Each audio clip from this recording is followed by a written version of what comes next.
pretty much the foremost when it comes to environmental research. He's done so much work on climate change. My name is Ulf Schrader, and I'm happy to present to you on behalf of the BINCA team our quantitative results of the mindfulness intervention study we did on sustainable consumption. BINCA, our logo you see here, is the German acronym for Education for Sustainable Consumption via Mindfulness Training. And so who of you is familiar, who of you has experience in mindfulness meditation? Nearly all of them. The person from India also. So, but I think nevertheless, to get a feeling what's all about, we start with some moments of silence, if you agree. Yes, so thank you. Very short, very brief, but I hope that we are now all in the right mood for a presentation. What is it, what I like to do with you?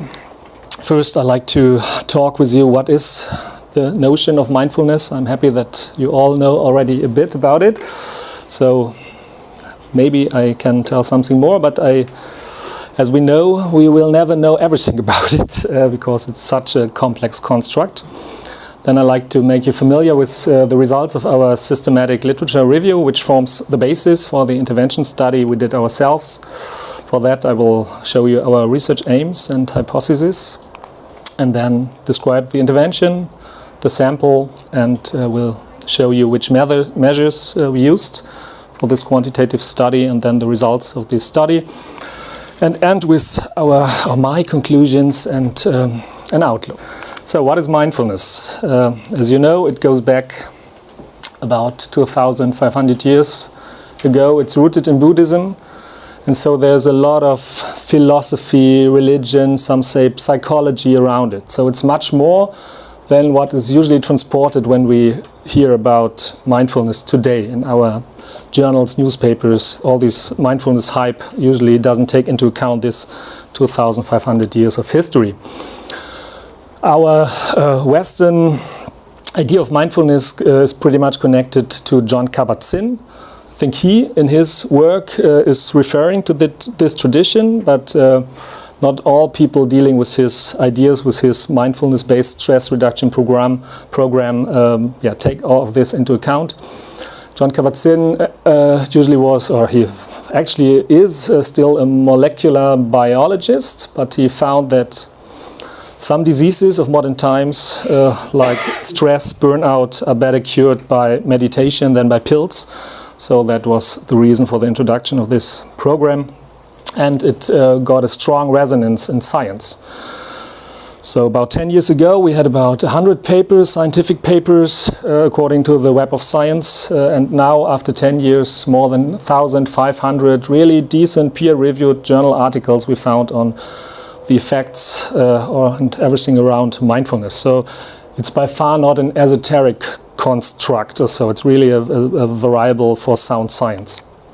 Nevertheless, there are a lot of definitions which are often quite inconsistent, and so in our team we were brave and thought we should come up with even one definition more, which we think is the best now, which takes into account all the others. And we say that mindfulness is defined as the unbiased awareness that emerges through intentionally and continuously paying attention to subjective momentary experience with an open, accepting, benevolent and compassionate attitude.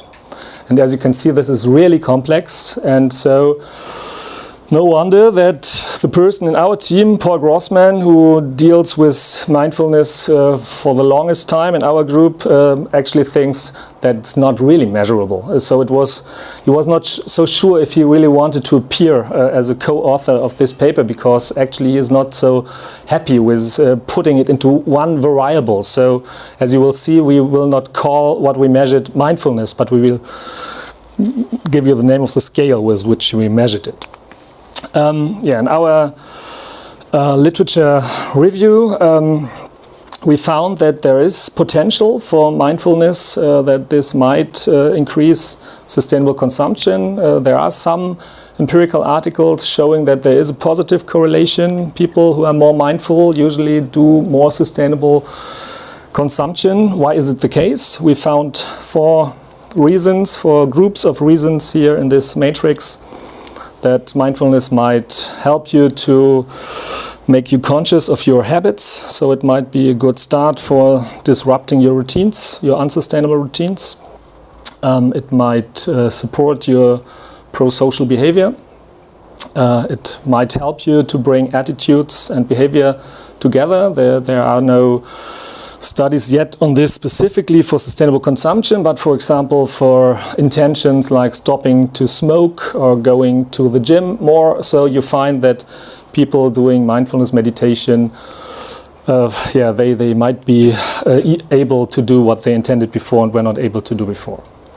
And people with more mindfulness seem to be less or have less materialism, and that mindfulness can lead to well-being. So it is also connected with a less materialized style of consumption, so it helps to live a sustainable consumption-based lifestyle.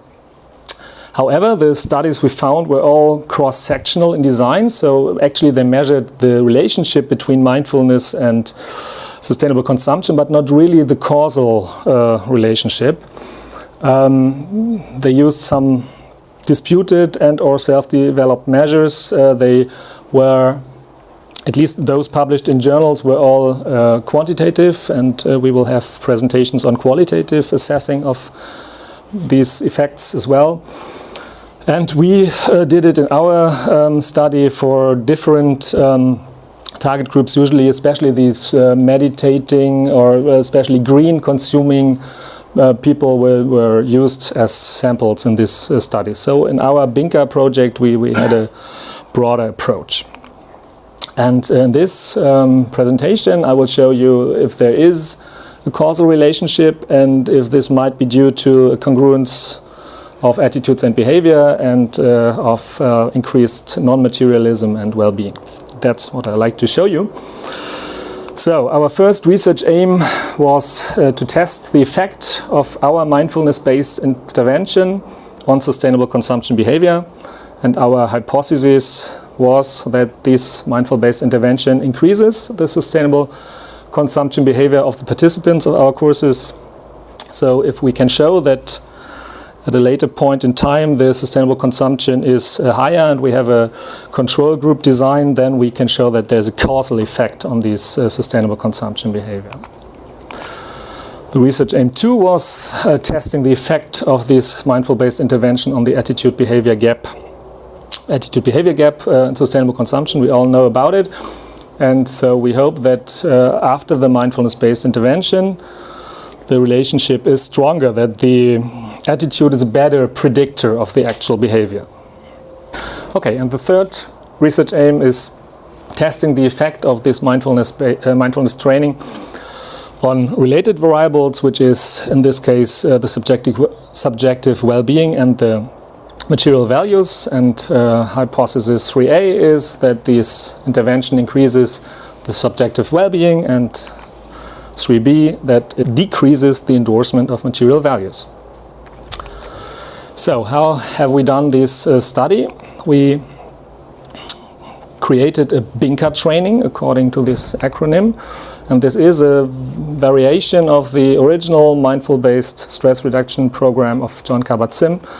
We included more consumption-specific elements, for example, more reflection on needs and need satisfaction, or a reflection on the journey of a jeans until it is on your legs. Yeah? So reflecting on consumption-related issues, meditating on them, but really mindfulness in core. So maybe if we would have applied for this project again, this education for sustainable consumption maybe had not this explicit role, because the real educational aspects in this course were lower than people think when they hear this acronym.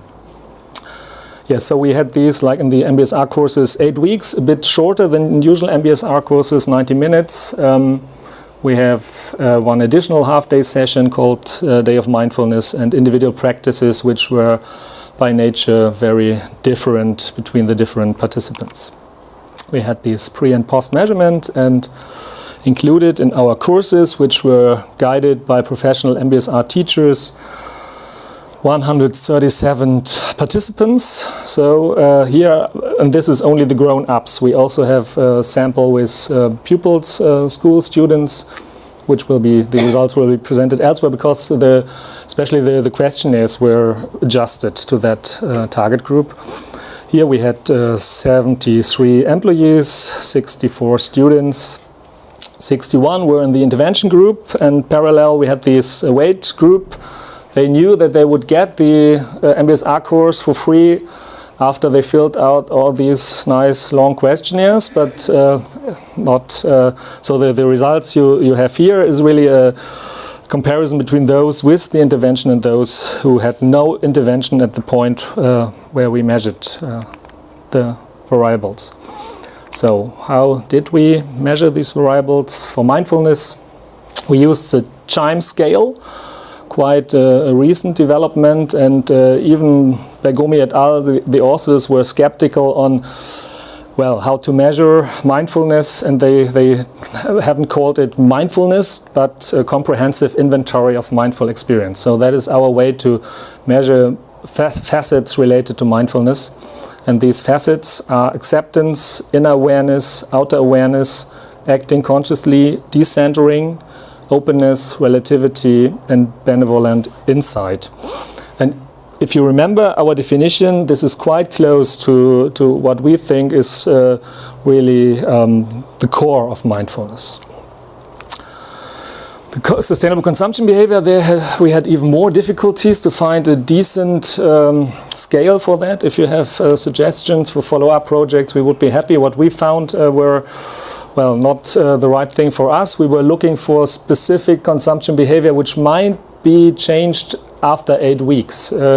So we focused especially on nutrition and clothing consumption. So where you consume every day in a way. Yeah?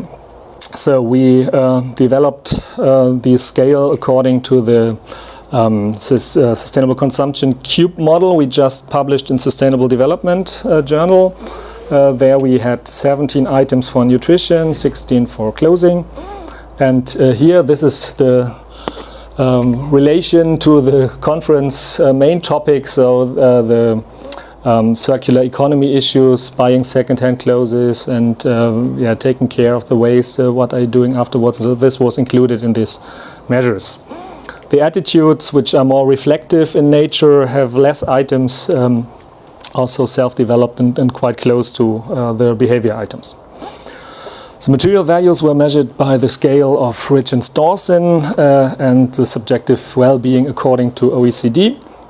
And we used 7-point Likert scales for the first 3 variables, a group of variables, and the original 0 to 10 scale for the OECD scale. This is important when you now will see the deltas we received. So this was on a 7-point scale, usually except the subjective well-being. So now, have we had any effect with our intervention? This was a very important question for us, if there is anything to see between and after. And well, we were happy to see that on this CHIME scale, measuring mindfulness, facets of mindfulness, we saw that especially for the students, we had a really strong effect, relatively strong effect on mindfulness, or this mindfulness-related measure. For employees, it was still significant, but less, and this might be due maybe because students are different than usually older employees, but it could be also due to very specific situation that in one of the 3 companies we worked with, there was quite hard economic times, so they had actually different problems than to meditate about sustainable consumption. So that this was also a problem, this kind of intervention, real-life projects. Yeah? So we cannot say for sure that students are those to be approached. Maybe it is, but there are other reasons possible. So we see there is more mindfulness. Does this mindfulness lead to more sustainable consumption behavior? Unfortunately not. So for our measures for sustainable consumption behavior and nutrition and clothing consumption, there is no significant effect. Here you can even see that the intervention group, they at least in the questionnaire, they showed that their behavior was not better but a bit worse, but it's not significant. So it could be just by chance this result. But nevertheless, if we would have done it with the same methodology as the other papers we were checking in our systematic literature review, we could also have said, yeah, there is a relationship between mindfulness and sustainable consumption, because we also have these 0.2 correlations between these two. But we had it before and after. There was no increase in this correlation. So there is no causal relationship which we could detect in our data. But not too depressing. The other hypothesis, I can tell you, they showed that our thoughts were, not crazy. Although, if you just check attitude-behavior correlation before the intervention and after, there is no significant effect. It's not a stronger correlation. But the point is, there is an effect, but only for those where the courses really had an effect. So not for everyone in the course there was really a significant mindfulness increase or this mindfulness measurement increase, depending on how often you do your practice at home and all that.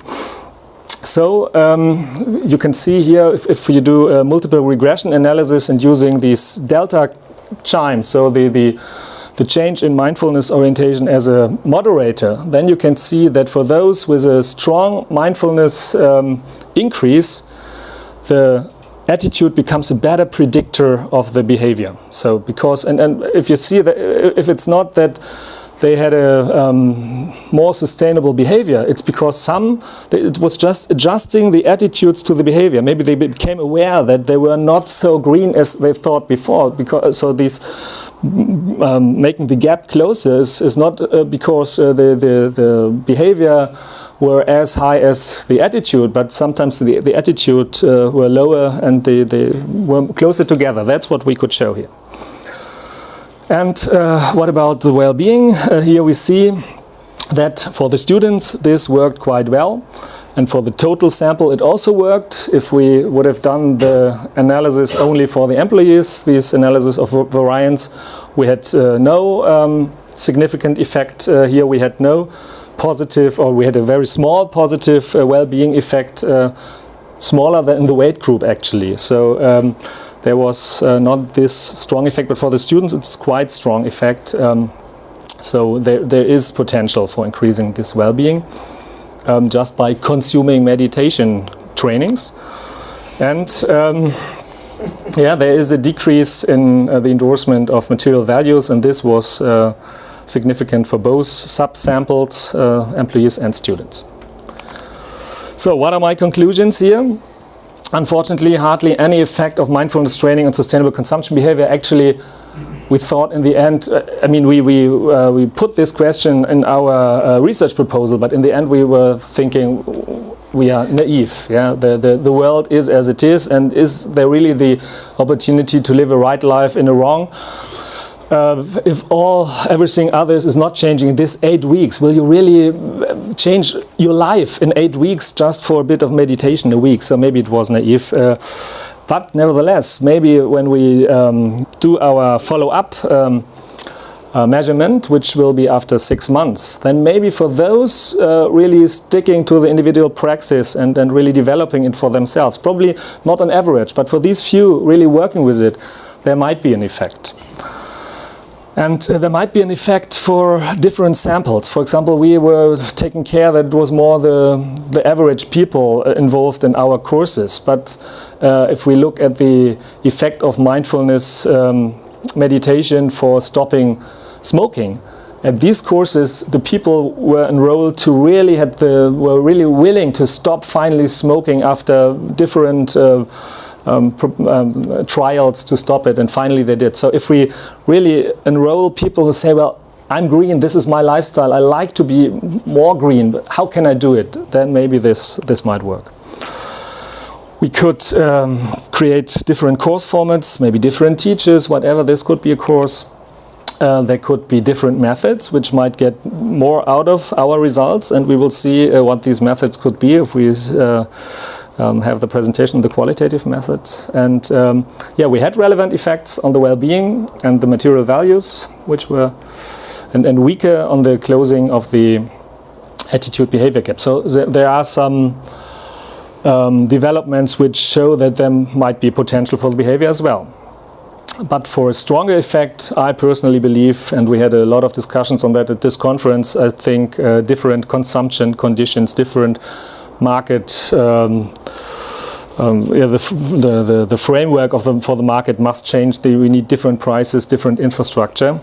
So if there is no effect on the individual behavior, maybe mindfulness meditation helps to be ready to accept the changes of the rules which are necessary to change in the end finally the behavior. That is at least my conclusion on these data. So thank you.